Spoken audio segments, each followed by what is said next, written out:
I would like to find out whether you have been able to make these submissions to the Energy Regulation Board, because you obviously are part of those that need to provide some of the solutions that can deal with this energy crisis. And many times you have been able to put up statements and write-ups on what you think can work. Have you made any submissions to the Energy Regulation Board? If that's the case, most of them are my friends. What feedback? Most of them are my friends. What feedback have you received?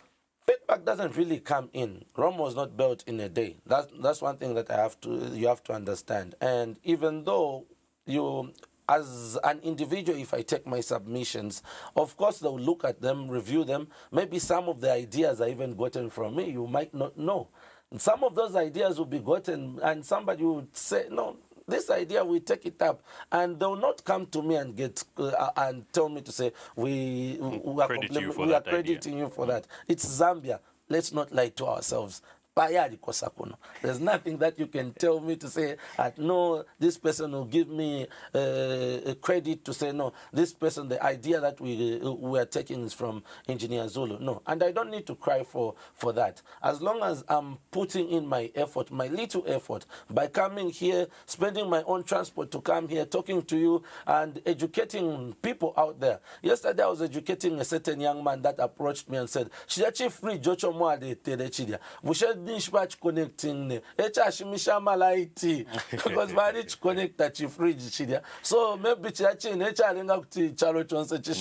I started educating him to say, no, this is how this happens. I do that on my own account to say I should at least be the change that I want the world to change into. And the Zambians need to be selfless like myself. They should emanate. And this is the only way we are going to move forward as a country. There's this less of patriotism that we are having as a people, of which, as I was growing up, I never used to see these things. We are more patriotic than we are now. People don't want to die for this country, but they want to see a lot of good happen.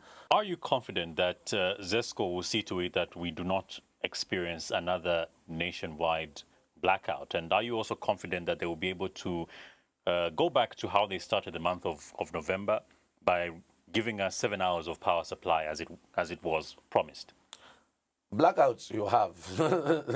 Motoka yisasa but mrefu hivi itunturu. Your blackouts you will have.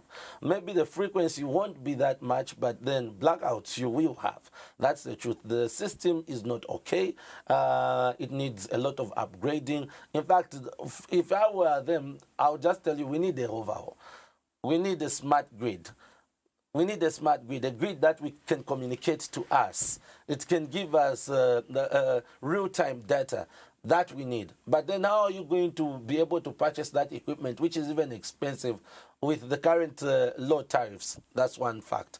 Then as the issue of giving you power, the 7 hours, there's some confidence somehow, but it will not be 7 hours as promised. That is a fact. It will not be 7 hours. Now, rain season, no.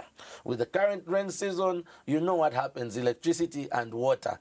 You know what happens. There are a lot of things that will, a lot of equipment that will die along the way, need replacement, cables, all that has to be put into consideration. So, assuring you that you get what Zesco has told us, we need to be realistic. Motoka is